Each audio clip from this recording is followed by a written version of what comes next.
Detours, brought to you by Sports and Spokes, the magazine for wheelchair sports and recreation. As a successful multi-sport athlete, Christina Schwab reached the peak of women's wheelchair basketball, capturing gold with the U.S. team in Athens, Beijing, and the Rio Paralympics. Schwab now takes on the role of mentor as a newly appointed Paralympic head coach, leading a young squad into Paris this fall.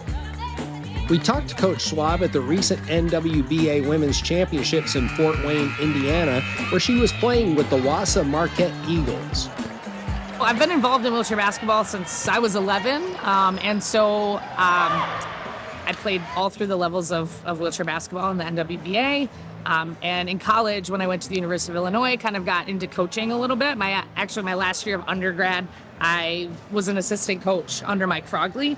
And then once I graduated, moved out to Denver, and I started coaching like junior kids, was coaching like a prep team, then moved up to the varsity team. And then in 2016, moved home to Wisconsin, where I became the head coach of UW Whitewater's women's wheelchair basketball team.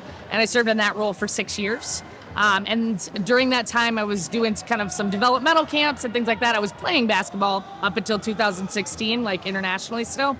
And kind of doing double duty, I guess, like coaching and playing. And then in 2020, when Tokyo was postponed, so I guess 2021, one of the coaching staff from the men's team had to step down. And so Ron Likens, who's the head coach of the men's team and one of the most successful coaches, he's actually my coach for about 10 years on the international scene, asked me to step in on that squad right before we went to Tokyo. And so I got that experience under my belt and went over there with them, and we won gold there. And then the women's head coaching position came open, and I applied for that. Unlike some of the countries the U.S. will face in Paris, the system in the U.S. is loaded with talent, but highly decentralized, making it a challenge to build team chemistry. We already have the skill development there, so it's refining, and it's teaching that chemistry. We work with a sports psychologist who, we do little sessions with him to you have to get to know each other and start playing for each other and recognizing that you have that common goal of, we want to win gold when we go to Paris, right? And then it's just kind of organizing and,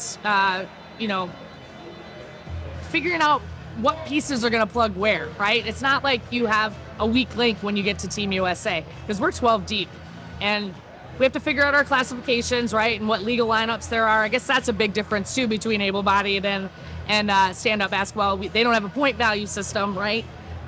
So the positions aren't always the same. But I would say it's more managing talent once you get to Team USA. And telling these women, we're 12 deep, and, that doesn't always happen, and that's an amazing thing. And, maybe you're not on the court. How do you stay involved? Right, and cheer on your teammates and make sure that we're all moving forward. But that decentralized program is probably the biggest thing. Some things that we're doing, though, we just came off of a training camp last week. We were out in Colorado Springs. And then in May, we're going to be actually traveling to China to see some of the top teams in the world, get some friendlies in. So then we'll really get to see what we work on, put to play. Everybody has a different style that they play, right? And so, when we're putting together a team, it's what's our identity, right? Are we going to we have a really fast team in the United States. So we can maybe press. So who's going to fit into that, that press lineup that we want to maybe build. But we need some height, right? And so we've got lots, if you look at our team right now, we have 3, 4, 5s. They're all big, but they all play completely different games.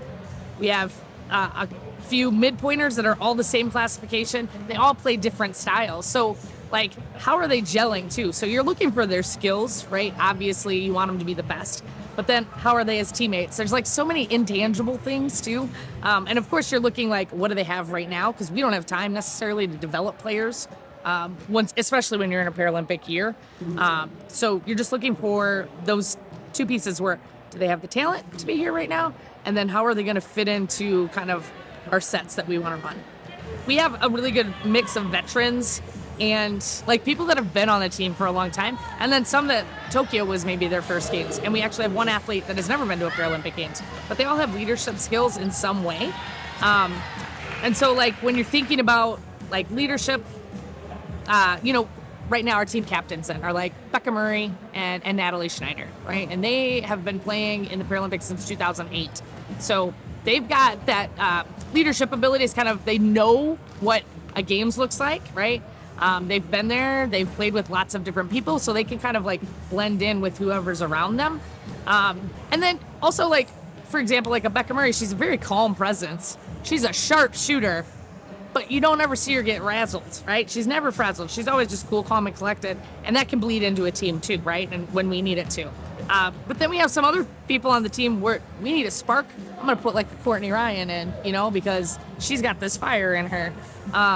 We have other players that are like chill too, like a Josie Aslickson. She's really fluid and like calm. You got Rose Hollerman that can like do kind of whatever you need her to at any given point.